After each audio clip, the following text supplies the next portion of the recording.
Di zaman sekarang ini masih banyak di antara kita yang menyimpan harapan mulia.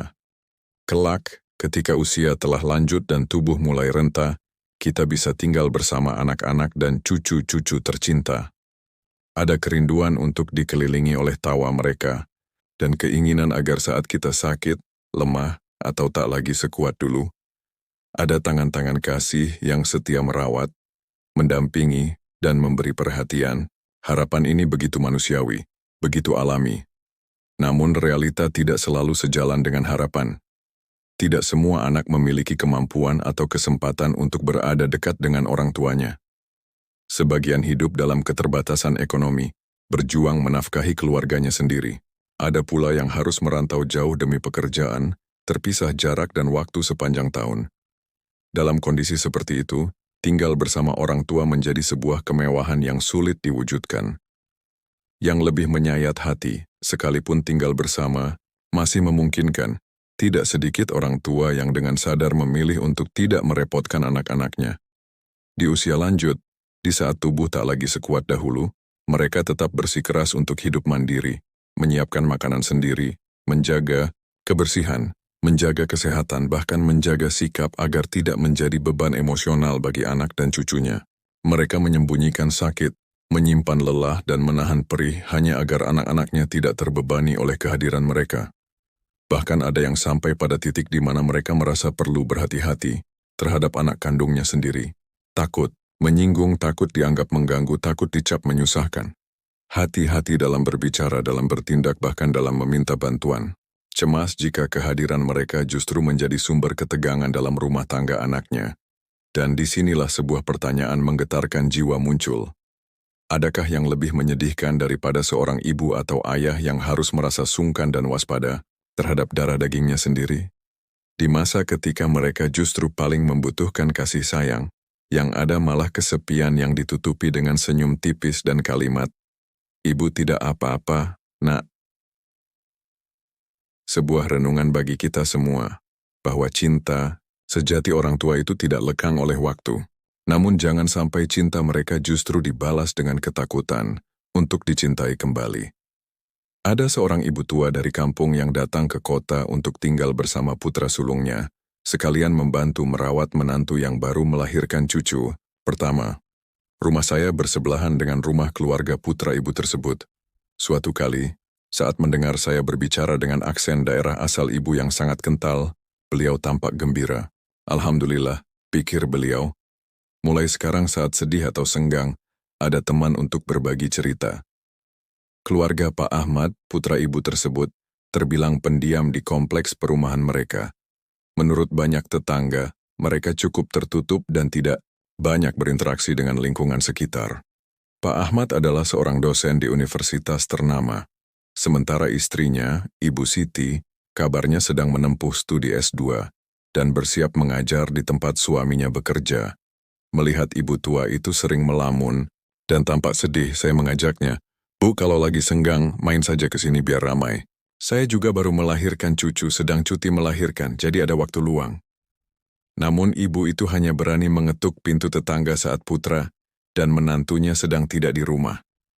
Seringkali dalam obrolan hangat, ibu mencurahkan isi hatinya, mengeluh tentang cucu yang baru lahir tidak cocok dengan ASI, berat badannya kurang, dan sering rewel. Kemudian beliau mendekatkan mulut ke telinga saya dan berbisik, "Apa yang saya ceritakan ini tolong jangan sampai ke telinga anak dan menantu. Ya nanti, tidak enak." Saya terkekeh mendengar pesannya. Saya menganggap diri saya hanya sebagai tempat beliau mencurahkan isi hati. Lagi pula saya sendiri tidak punya waktu untuk menyampaikan kembali omongan orang lain. Namun tiba-tiba hati saya merasa iba. Pasti ada banyak hal yang terpendam dalam hati ibu. Meskipun beliau tinggal bersama putra satu-satunya itu. Tiba-tiba terdengar ketukan pintu. Ternyata putranya mencari ibu. Ibu tua itu bergegas berdiri, pamit kepada saya untuk pulang. Saya mendengar putra ibu itu memarahi beliau saat mereka berdua berjalan pergi, mengatakan bahwa di kota setiap keluarga punya urusan sendiri. Ini bukan di kampung yang bisa seenaknya bertamu ke rumah orang berjam-jam. Suara putranya terdengar cukup keras, sementara suara ibu hanya lirih. Ibu terlalu sedih. Beberapa hari kemudian, Saya bertemu ibu saat kami berdua hendak membuang sampah.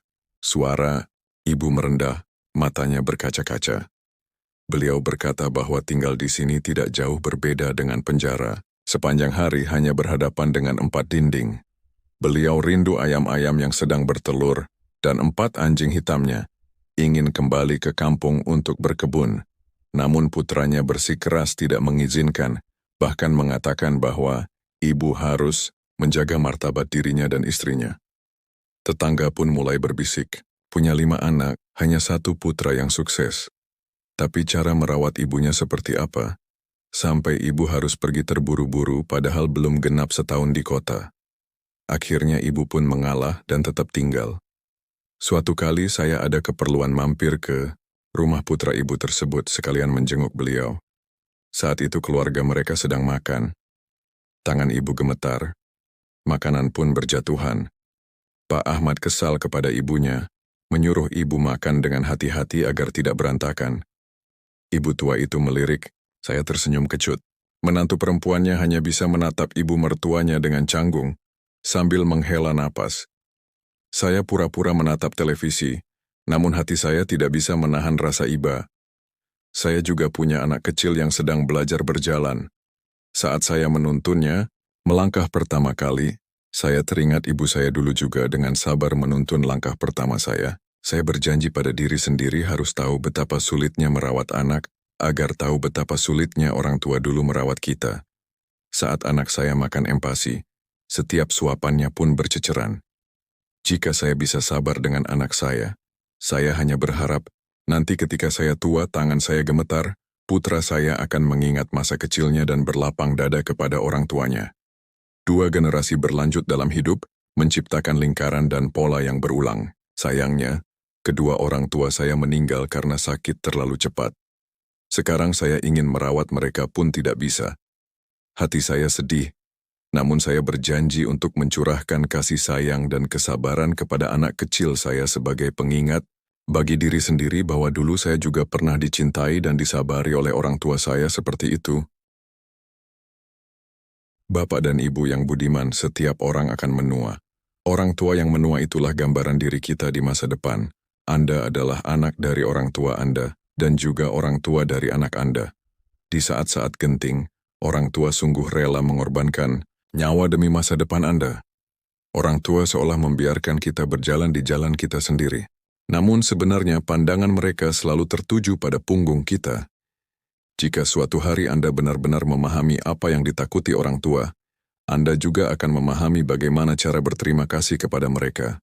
Berbakti kepada orang tua, jika dikatakan sulit memang sulit karena membutuhkan waktu, tenaga, dan juga biaya. Jika dikatakan mudah, juga tidak mudah.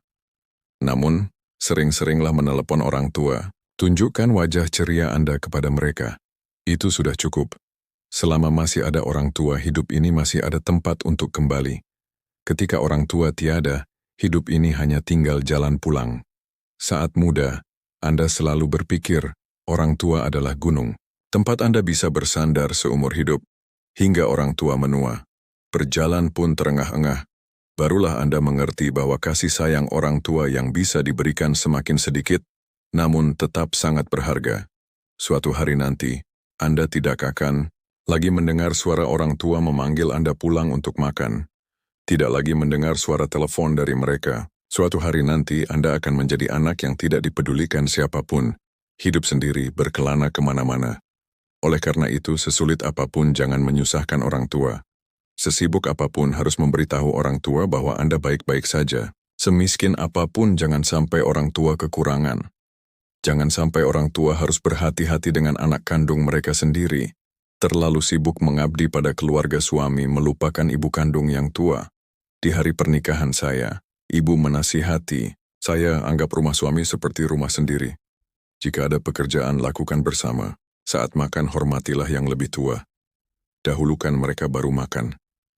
Anggap orang tua suami seperti orang tua kandungmu. Karena orang tua akan meninggal dunia. Tidak ada yang hidup selamanya bersama anak-anak. Yang akan selalu mendampingimu hanyalah suami. Jadi cintailah dan bahagiakanlah dia. Jangan khawatirkan ibu karena ibu sudah ada menantu perempuan yang akan merawat. Saya terlalu percaya pada nasihat ibu, sehingga selama setahun lebih ini, setiap minggu saya hanya mampir sebentar, sekadar menyapa lalu pergi. Kadang sebelum sempat pulang ibu sudah berkata, nanti ibu mertuamu menunggu. Sehingga saya tidak sempat memperhatikan apakah ibu saya kurus atau gemuk, bahagia atau sedih. Sore ini saya mendapat kabar dari kakak ipar bahwa ibu sakit sudah 3 hari terbaring lemas, tidak mau makan dan minum. Beliau terus mengeluh lelah dan mengantuk. Dokter yang datang memeriksa mengatakan tubuh lemas, disuntik vitamin, dan disarankan untuk makan dan minum yang cukup. Menantu ibu saya juga sibuk dengan dagangannya dan anak-anak. Jadi ia hanya bisa memasak bubur untuk ibu lalu meninggalkannya. Namun hingga lewat tengah hari saya datang menjenguk, bubur itu masih utuh. Saya bergegas membawa sekotak sarang burung walet dan beberapa jenis buah kering untuk menjenguk ibu. Ibu terbaring lemas di ranjang kecil. Rambutnya terurai hingga ke bagian bawah ranjang. Saya melepaskan sepatu dan menggantung tas di dinding, tetapi ibu tetap tidak menyadarinya. Saya mendekati ibu, melihat wajahnya yang kering dan bibirnya yang pucat, saya merasa sangat bersalah. Selama lebih dari setahun ini, saya tenggelam dalam kebahagiaan karena suami mencintai dan memanjakan saya serta keluarga suami yang menyayangi saya. Saya dipuji sebagai menantu yang baik. Jika ibu mertua bersin atau pilek, ada obat dan sup ayam. Jika bapak mertua sakit tulang atau nyeri sendi, ada minyak gosok, balsem, susu. Namun saya lupa bahwa ibu saya juga sama-sama manusia, bisa sakit dan lemah. Ibu berbalik dan melihat saya, lalu berusaha bangkit. Saya menggenggam tangan ibu yang kasar dan menempelkannya ke pipi saya. Merasakan sakit yang menusuk hati. Sudah lama pulang nak, bapak dan ibu besyat. Semua sehat bu. Hanya ibu yang tidak. Ibu tiduran saja, biar saya suapi sarang burung walet ini. Saya pijat ya bu. Oh ibu tidak apa-apa. Anak perempuan yang sudah menikah tidak seharusnya sering-sering pulang ke rumah orang tua. Nanti keluarga suami risih. Itulah ibu saya. Seumur hidupnya hanya memikirkan orang lain. Sudah 70 tahun lebih namun belum pernah sehari pun berani hidup untuk dirinya sendiri. Saya berkata, jika karena saya pulang menjenguk ibu yang sakit, keluarga suami merasa risih. Biarkan saja mereka risih seumur hidup. Barulah ibu berbaring tenang membiarkan saya memijatnya. Sejak kapan tulang belikat ibu saya selemas ini? Kemana perginya semua daging? Hanya ada kulit kendur yang membungkus kerangka tulang yang kurus dan tajam. Setiap kali disentuh, ibu mengadu. Pelan-pelan, nak, sakit. Saya menyadari ibu sudah sangat lemah. Ibu saya, dan begitu banyak ibu lainnya, di dunia ini melahirkan anak perempuan, membesarkannya dengan sempurna, hingga tiba saatnya menyerahkan kepada keluarga orang lain. Kemudian mereka terus berkorban untuk menahan kerinduan dan kesedihan, demi membimbing semangat anaknya, agar sempurna dalam menjalankan kewajiban sebagai menantu dan istri. Saya dan begitu banyak anak perempuan lainnya di dunia ini terus menipu diri sendiri bahwa ibu kita masih sehat, lalu sibuk mengurus keluarga suami dan diri sendiri, dan melupakan bahwa ibu juga membutuhkan pijatan di sore hari dan malam hari, sekotak sarang burung walet atau sekaleng susu saat tenaga menua dan melemah seiring waktu. Sepertinya ibu tidur lebih nyenyak dan pulas saat ada anaknya di sampingnya. Saya berjanji pada diri sendiri akan lebih sering menjenguk ibu, akan lebih banyak berbicara dengannya.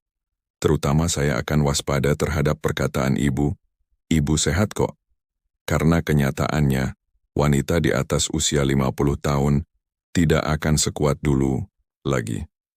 Wahai para wanita yang sudah menikah, usahakanlah untuk sering menjenguk ibu kalian. Karena waktu tidak akan menunggu siapapun. Anak laki-laki dan menantu senang hati mengirim ibu ke panti jompo. Ibu Budi bercerita, tahun ini saya berusia 73 tahun dan suami saya sudah meninggal beberapa tahun lalu. Saya hanya punya seorang putra dan dia tidak tinggal di kota yang sama dengan saya. Dulu saya tidak pernah berpikir bahwa di penghujung hidup saya akan masuk panti jompo, tetapi sekarang saya harus pergi. Saya dan suami dulunya bekerja di instansi pemerintah. Saat muda, banyak keluarga yang iri dengan keluarga kami, punya pekerjaan yang layak, kondisi ekonomi yang baik, dan pensiun yang tinggi di masa tua. Saya juga pernah berpikir begitu. Dibandingkan dengan banyak orang tua lainnya, kondisi saya sudah lebih baik dari kebanyakan orang. Saya tidak pernah khawatir tentang masa tua saya. Saya dan suami sudah sepakat sejak lama bahwa setelah pensiun saya akan belajar melukis. Lalu kami akan bepergian bersama mengunjungi sungai dan pegunungan luas di kampung halaman. Putra saya, setelah lulus kuliah, pergi ke kota lain untuk merintis usahanya sendiri. Jadi, dia sibuk dan jarang pulang. Setelah itu, putra saya menikah dan memiliki anak di sana. Keluarga kami hanya bertemu saat hari libur. Saya dan suami selalu mendukung putra saya dan mendukungnya melakukan apa yang dia suka. Jadi selama beberapa tahun ini saya dan suami selalu saling bergantung. Jika bisa menyelesaikan sesuatu sendiri, kami berusaha tidak merepotkan putra saya. Saya pikir saya dan suami bisa bersama sampai tua, tetapi hidup penuh kejutan yang membuat orang terkejut. Setahun yang lalu suami saya jatuh sakit. Saya langsung memanggil ambulans untuk membawanya ke rumah sakit. Namun dia terbaring di ruang ICU lebih dari setengah bulan dan tidak dapat diselamatkan. Setengah bulan kemudian dokter menyuruh kami membawanya pulang untuk pemulihan. Saat suami saya sakit, putra saya hanya tinggal lebih dari seminggu. Dia harus segera kembali bekerja. Menantu saya juga tidak pulang karena cucu-cucu harus sekolah dan menantu saya harus merawat mereka di rumah. Saya bilang kepada putra saya, "Nak, kamu sibuk bekerja. Ibu akan merawat ayahmu." Setelah suami saya pulang, dia hampir dalam kondisi vegetatif. Dia tidak bisa makan atau berbicara sendiri. Dia hanya terbaring di sana setiap hari. Terkadang saya tidak mengerti mengapa suami saya yang selalu sehat tiba-tiba jatuh ke kondisi vegetatif. Dalam hidup, banyak hal tak terduga terjadi. Hanya dalam hitungan detik, nasib seseorang, bahkan sebuah keluarga, bisa berubah. Meskipun suami saya sudah tidak sadar, saya masih berharap suatu hari dia akan tiba-tiba berbicara kepada saya. Saya juga berharap dia akan pulih dan bepergian bersama saya. Namun akhirnya dia dengan kejam pergi setelah 2 bulan. Setelah dia pergi, saya sangat ketakutan. Terutama di malam hari ketika saya hidup sendiri di rumah sebesar itu, rasanya sangat kosong dan hening. Heningnya sampai saya bisa mendengar suara jarum jatuh ke lantai. Saya tidak tahan lagi. Jadi saya menelepon putra saya dan berkata, "Di rumah sendirian, ibu sangat takut." Putra saya bilang akan menjemput saya untuk tinggal di sana. Sementara waktu saya tidak punya pilihan lain selain merepotkan putra saya berkemas dan naik kereta cepat ke rumah putra saya. Keesokan harinya, dulu saya sudah beberapa kali datang ke rumah putra saya, tetapi hanya tinggal sebentar dan sebagian besar tidak lebih dari seminggu. Saat itu saya selalu pergi bersama suami saya. Kami sering berjalan-jalan. Menantu saya juga cukup ramah. Tapi kali ini datang ke rumah putra saya selalu merasa ada yang tidak beres. Sikap menantu saya terhadap saya sangat dingin. Menantu saya adalah orang yang sangat bersih. Rumahnya selalu rapi. Beberapa tahun terakhir, putra saya sibuk dengan kariernya. Sejak punya anak, menantu saya selalu di rumah merawat anak-anak dan mengelola keuangan perusahaan. Siang hari putra saya tidak ada di rumah, jadi hanya ada saya dan menantu. Meskipun menantu saya sangat sopan dan menghormati saya tetap merasa tidak nyaman. Untuk mengurangi rasa canggung ini, saya ingin berusaha semaksimal mungkin mencari sesuatu yang bisa saya lakukan sendiri. Sekaligus saya juga ingin membantu menantu saya dan membuatnya merasa lebih nyaman. Saya berinisiatif pergi ke pasar membeli sayuran kesukaan putra saya saat kecil dan ingin memasak sesuatu yang lezat untuk mereka. Tapi menantu saya bilang, saya tidak perlu memasak karena takut membuat saya lelah. Setelah makan malam, saya buru-buru membereskan piring dan mencuci piring di dapur. Setelah itu saya menemukan bahwa setiap kali saya mencuci piring, menantu saya mencucinya lagi. Suatu kali menantu saya berkata kepada saya, "Bu, saya melihat banyak orang tua seusia ibu tidak suka tinggal bersama anak-anaknya. Apakah ibu merasa nyaman tinggal di sini?" Saya buru-buru berkata, "Bisa terbiasa kok. Tinggal bersama kalian sudah baik." Menantu saya melanjutkan, "Dengar-dengar fasilitas di panti jompo sekarang sangat lengkap. Orang tua di sana sering mengadakan beberapa kegiatan. Ada banyak orang seusia yang bisa diajak bicara dan menari bersama. Itu sangat bagus.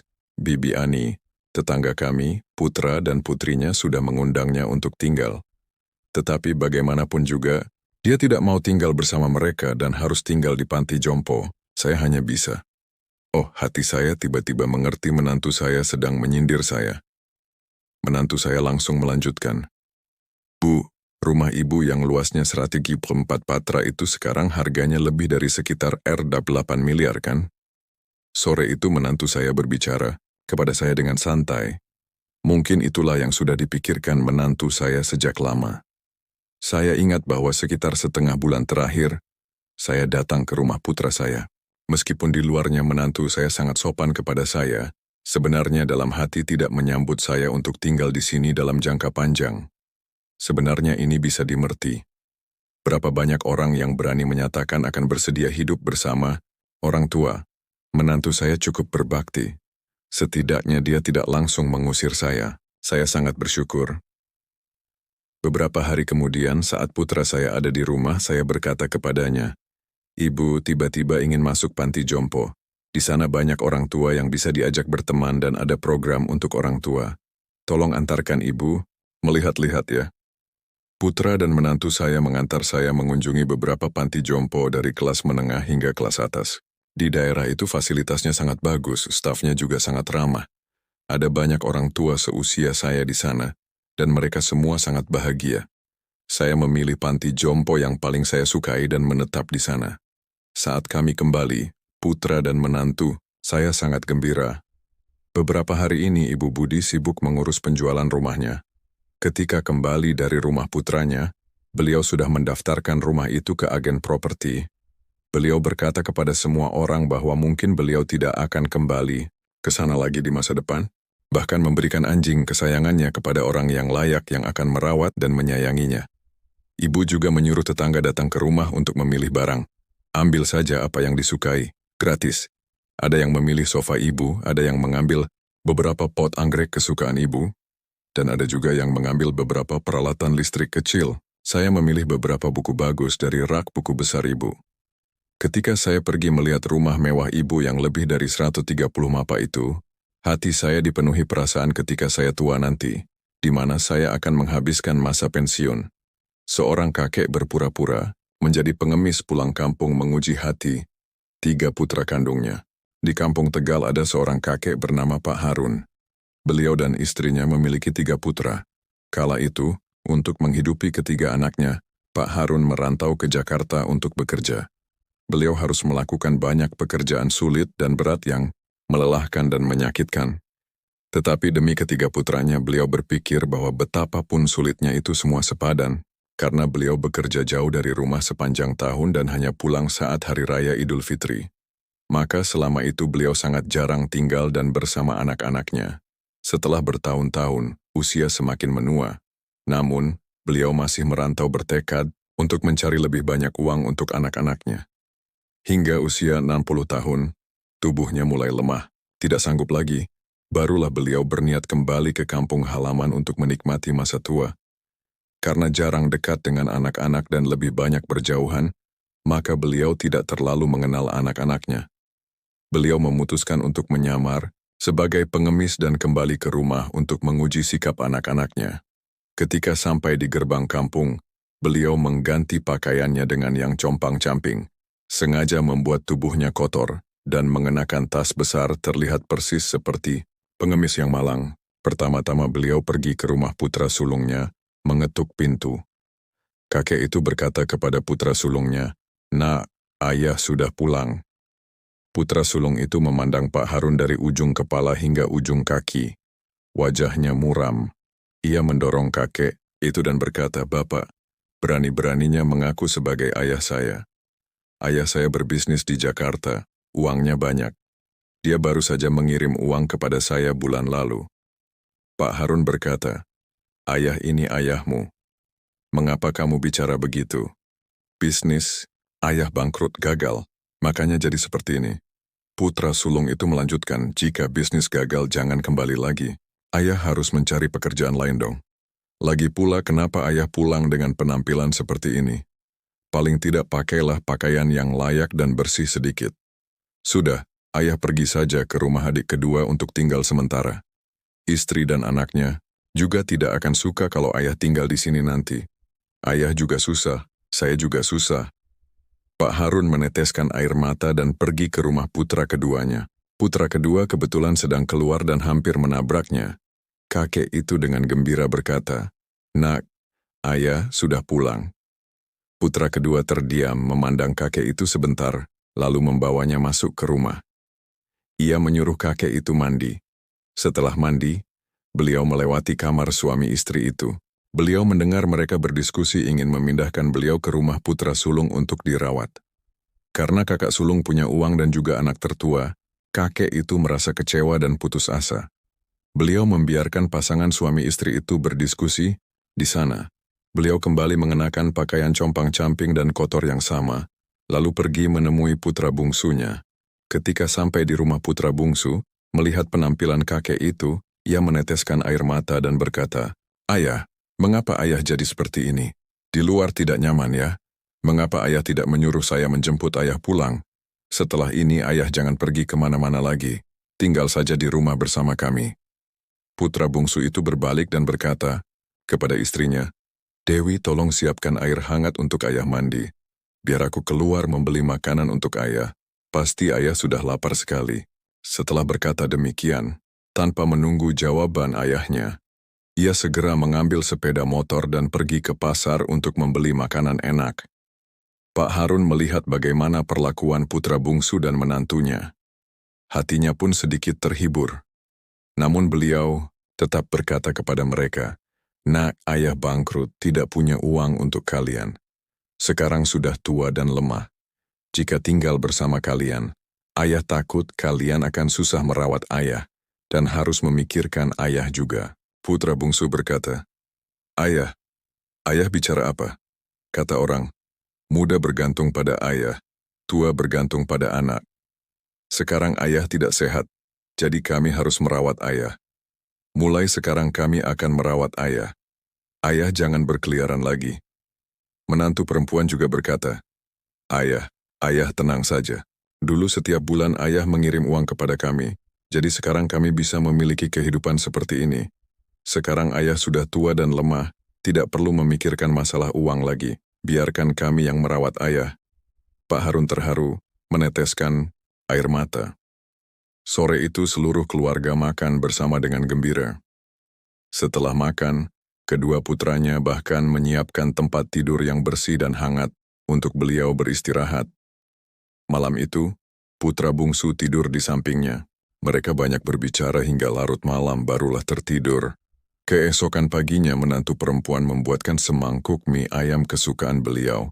Lalu mereka berbincang-bincang sambil menikmati secangkir teh bersama. Setelah minum sebentar, Pak Harun mengeluarkan seikat uang tunai senilai 200 juta dan buku tabungan senilai miliar dari tas besarnya. Beliau berkata, "Ini adalah uang tabungan ayah untuk kalian dan mulai sekarang ayah akan tinggal bersama kalian." Putra bungsunya berkata, Ayah sudah banyak berkorban untuk kami. Sekarang ayah sudah tua. Sudah seharusnya saya merawat ayah. Ayah tidak perlu memberikan uang kepada saya. Ayah simpan saja berikan kepada kakak-kakak masing-masing sedikit." Pak Harun mengingat kembali perlakuan kedua putra sulungnya. Beliau tidak ingin memberikan uang itu kepada mereka. Bisnis ada pasang surutnya. Mendapatkan uang sebanyak ini juga tidak mudah. 3 bulan kemudian, ketika ayah bersikeras mentransfer uang di buku tabungan ke atas nama mereka, putra bungsu dan istrinya berhasil membujuk beliau lalu diam-diam memberikan masing-masing 100 juta kepada kedua kakaknya. Kedua kakaknya menyesal atas pikiran durhaka mereka terhadap ayah. Bapak dan ibu yang budiman, ketika orang tua masih hidup, kita merawat dan memenuhi segala kebutuhan materi dalam kehidupan sehari-hari. Selain merawat kenyamanan materi, kasih sayang dan perhatian yang tulus dari seorang anak yang berbakti adalah api yang menghangatkan hati orang tua, membuat mereka bahagia di sisa-sisa hari mereka. Karena pada kenyataannya, ada keluarga kaya, orang tua yang tidak kekurangan makanan atau minuman. Tetapi mereka mencampur nasi dengan air mata, menelan kesedihan dan kepahitan setiap hari. Makanan lezat dan barang mewah yang disertai dengan perasaan dingin dan penolakan dari anak yang durhaka. Mungkin, jika ditukar dengan hidup sederhana tetapi penuh dengan kasih sayang dan bakti, maka siapapun akan bersedia. Kita juga pernah melihat tidak sedikit keluarga yang kesulitan secara materi, tetapi kehidupan sederhana mereka tetap hangat dengan kasih sayang, bersinar dengan kebahagiaan. Berkat bakti dan perbuatan mulia anak-anak yang sepenuhnya dicurahkan kepada orang tua dan kakek nenek. Dan pada bagian selanjutnya dari acara ini, mari kita dengarkan kisah Ibu Tiri.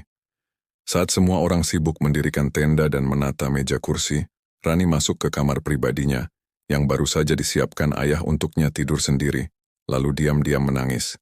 Rani menangis dalam hati tanpa suara. Air mata kekecewaan, kesedihan, dan kemarahan terus mengalir di kedua pipinya. Rani merindukan ibunya. Ibu menderita sakit parah, sehingga meninggalkan ayah dan Rani beberapa tahun yang lalu. Saat itu Rani baru berusia 7 tahun. Seorang anak berusia 7 tahun belum mengerti apa itu rasa sakit kehilangan ibu. Sekarang Rani sudah jauh lebih besar. Rani merasakan dengan jelas ketakutan yang merasuki hatinya saat ayah memutuskan untuk menikah lagi. Ayah tidak bisa selamanya hidup sebagai orang tua tunggal yang membesarkan anak. Nenek bilang begitu, jadi Rani tahu hari ini akan tiba cepat atau lambat. Di luar, badai tiba-tiba datang. Petir menyambar, angin bertiup kencang, hujan turun deras. Tenda yang baru saja didirikan miring. Foto pernikahan ayah dan istri barunya jatuh berantakan ke halaman. Syukurlah tidak pecah. Entah pertanda apa ini. Suara bisikan di luar terdengar oleh Rani. Listrik padam, gelap gulita. Saat masuk ke kamar mencari sesuatu, ayah menemukan Rani meringkuk dalam kegelapan. Ia terkejut. "Mengapa kamu di sini?" "Aku takut petir." Suara Rani datar, sehingga ayah tidak menyadari bahwa Rani sedang menangis. Ayah percaya Rani berkata jujur, karena setiap kali ada petir, Rani selalu terkejut, hanya ingin mencari tempat bersembunyi. Rani juga takut gelap. Jadi sejak ibu meninggal, Rani tidur bersama ayah. Ayah mencurahkan seluruh kasih sayang dan perhatiannya kepada Rani. Rani mendengar nenek mengeluh kepada Bibi Sari. Kata orang tua, jika kehilangan ayah, bisa makan nasi ikan. Tapi jika kehilangan ibu harus menjilati daun di pasar. Jika kakak iparmu menikah lagi, ibu akan menjemput Rani untuk tinggal bersama. Bibi Sari menegaskan. "Nenek, benar, mana ada kue lapis bertulang." Namun, ketika nenek mengungkapkan niatnya, ayah menolaknya mentah-mentah. Ayah berkata, sambil berkaca-kaca, "Saya tidak akan membiarkan Rani pergi kemanapun. Dia sudah menderita karena yatim piatu. Sekarang tidak bisa tanpa ayah." Nenek akhirnya menyerah. Bibi Sari juga diam. Bibi Sari punya 2 anak kecil lagi, dan masih bergantung pada mertua dan suaminya. Bagaimana bisa menjemput Rani untuk dirawat? Namun, mulai hari ini Rani harus tidur sendiri, satu kamar sendirian. Meskipun ayah sudah mempersiapkannya mental sebelumnya, Rani tetap merasa hampa. Ayah menemukan kotak barang di bawah tempat tidur lalu keluar. Meninggalkan Rani duduk diam di sudut kamar yang gelap gulita. Rani terus duduk di sana hingga hujan benar-benar reda. Listrik menyala kembali. Nenek mengobrak-abrik rumah mencari. Rani memaksanya makan semangkuk bakso dan menyuruhnya bersiap menjemput pengantin. Rani menggelengkan kepala, suaranya tegas. "Aku mabuk kendaraan." Nenek memegang tangan Rani dengan lembut mengingatkan, "Nak, kamu sudah besar, harus tahu menyayangi ayah. Hari ini hari bahagia, jadi jangan cemberut terus." Pengantin baru ayah berasal dari kota sebelah. Jaraknya hampir 30 km dari rumah. Ayah sudah membawa Ibu Tika pulang untuk makan beberapa kali. Setiap kali datang, Ibu Tika selalu membelikan hadiah untuk Rani. Kadang pakaian, kadang sandal, topi, buku cerita. Rani tahu Ibu Tika ingin mendapatkan simpatinya. Harus tinggal serumah baru tahu apakah dia baik atau tidak. Beberapa tante tetangga mengatakan hal itu kepada Rani. Malam pertama harus tidur sendiri di kamar. Rani terus gelisah tak bisa tidur, berguling ke sana kemari. Meskipun ayah sudah membelikan 2 bantal guling besar untuk menahan di kedua sisi, agar Rani tidak terkejut. Namun saat tertidur dan bermimpi ibu pulang, Rani tetap terbangun dengan kaget. Keringat membasahi dahi dan lehernya. Rani berlari ke kamar ayah, berniat menceritakan mimpinya tadi, tetapi kakinya berhenti di ambang pintu. Mengingat nasihat nenek, "Nak, kamu sudah besar harus tahu diri." Rani pun kembali ke kamarnya dengan langkah gontai. Sepertinya ayah sudah terbiasa dengan suara langkah kaki Rani. Jadi ayah membuka pintu kamar, melihat ke sana kemari, lalu pergi ke kamar Rani untuk memeriksa. Ayah menarik selimut tipis menutupi perut Rani. Rani tahu segalanya, tetapi pura-pura bernapas teratur seperti tidur nyenyak. Pagi harinya setelah bangun, sebelum turun ke bawah, Rani melewati ruang salat, mencium bau dupa yang menyebar. Melongok ke dalam, Rani melihat 3 batang dupa sudah terbakar separuh. Ibu dalam foto memandang Rani dengan senyum lembut seperti dulu. Ibu Tika sedang sibuk memasak di dapur. 3 mangkuk mie panas mengepul disajikannya di meja makan. Sikat gigi dan cuci muka. Lalu sarapan ya, Nak. Iya. Rani hanya bisa mengucapkan satu kata lalu langsung masuk ke kamar mandi. Rani melihat kamar mandi hari ini juga bersih dan wangi. Tidak seperti biasanya. Rani melihat dirinya di cermin yang jernih dan berkata pada diri sendiri, "Aku tidak boleh sedih lagi." Duduk di meja makan, Rani melihat ayah tampak lebih segar dari biasanya. Mulai sekarang rumah ada wanita yang mengurus masakan, pasti ayah akan lebih ringan bebannya. Selama bertahun-tahun ini, sejak ibu sakit parah lalu meninggal, ayah tidak hanya mengurus pekerjaan kantor, tetapi juga merangkap sebagai pengurus rumah tangga. Merawat dan mendidik Rani, ayah mengurus semuanya sendiri. Pria biasanya setelah pulang kerja berkumpul untuk minum bir, berolahraga, sementara ayah sibuk pulang ke rumah dan masuk ke dapur. Namun mulai sekarang dapur sudah ada sosok wanita. Ayah akan leluasa melakukan hal-hal yang disukainya, yang selama bertahun-tahun harus dikesampingkan. Sekarang Rani harus memanggil Ibu Tika. Ibu. Kata itu sepertinya mudah diucapkan, tetapi mengapa bagi Rani begitu sulit? Rani terus memanggil tante dan menyebut dirinya saya, membuat Ibu Tika canggung. Kadang menyebut dirinya ibu, kadang kembali menyebut dirinya tante kepada Rani. Ayah tidak berkata apa-apa. Mungkin ayah mengerti bahwa perasaan harus datang secara alami. Jika dipaksakan akan menjadi canggung. Rani mendengar nenek bercerita bahwa Ibu Tika pernah menikah tetapi tidak punya anak. Mereka saling menyalahkan sehingga memutuskan untuk bercerai. Masing-masing menempuh jalan sendiri. Rani juga mendengar Bibi Sari mengatakan bahwa orang-orang menggunjingkan Ibu Tika sudah mengangkat 1 indung telur sehingga sulit untuk punya anak. Setelah setahun tinggal serumah dengan ayah, Rani melihat perut Ibu Tika masih rata. Ayah memutuskan untuk mengumpulkan uang tabungan dan membawa Ibu Tika ke rumah sakit umum pusat untuk pengobatan. Rani berpikir hal ini didorong oleh Ibu Tika karena ia selalu mendambakan memiliki anak kandung. Sementara ayah sudah punya Rani. Punya anak lagi lebih baik, tidak punya pun tidak terlalu serius. Berpikir begitu Rani tidak senang. Dalam hati ia kecewa karena merasa akan tersisih. Sejak pulang dari rumah sakit, Ibu Tika terbaring diam di tempat tidur. Kedua kakinya digantung ke atas atau harus diganjal tumpukan bantal yang tinggi. Ayah kembali sibuk di dapur memasak berbagai hidangan untuk menambah nutrisi bagi ibu hamil. Persis seperti saat ibu kandung Rani sakit parah dulu. Melihat ayah membawakan makanan untuk Ibu Tika, kenangan tentang ibu kembali muncul di hati Rani. Rani merindukan ibunya, mengasihani ayahnya, dan diam-diam iri pada Ibu Tika. Meskipun selama setahun ini ibu berusaha keras memanjakan Rani, mengambil hatinya. Setiap kali menyuruh Rani melakukan pekerjaan rumah, ia selalu berkata, "Nak, tolong ibu ini, tolong ibu itu." Setiap kali Rani bersin atau pilek, ia menggosok minyak, membeli obat, membujuk Rani untuk meminumnya. Tetapi Rani tetap menjaga jarak tertentu dengannya. Di luar, Rani menunjukkan sikap acuh tak acuh, tidak akrab, tidak peduli dengan kehamilan ibu tirinya. Namun setiap kali orang dewasa di rumah berbisik-bisik, Rani akan memasang telinga dan mengetahui bahwa Ibu Tika hamil kembar. Meskipun tidak menyukai Ibu Tika, Rani sangat menyukai bayi. Jadi, Rani akan punya 2 adik.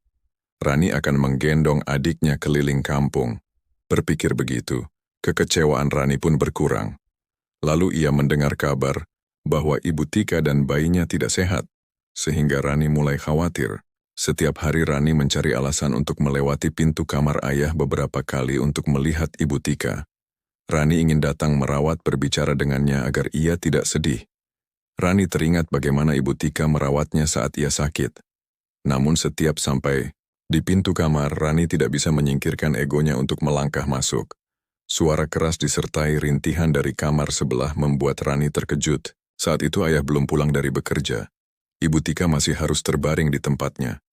Mungkinkah ada pencuri di rumah? Atau Ibu Tika kenapa-kenapa? Rani diam-diam berjalan tanpa alas kaki ke kamar ayah. Yang terlihat di mata Rani adalah pemandangan yang mengerikan. Ibu Tika sedang menggeliat. Di lantai keramik darah mengalir deras. Melihat Rani, ia terengah-engah.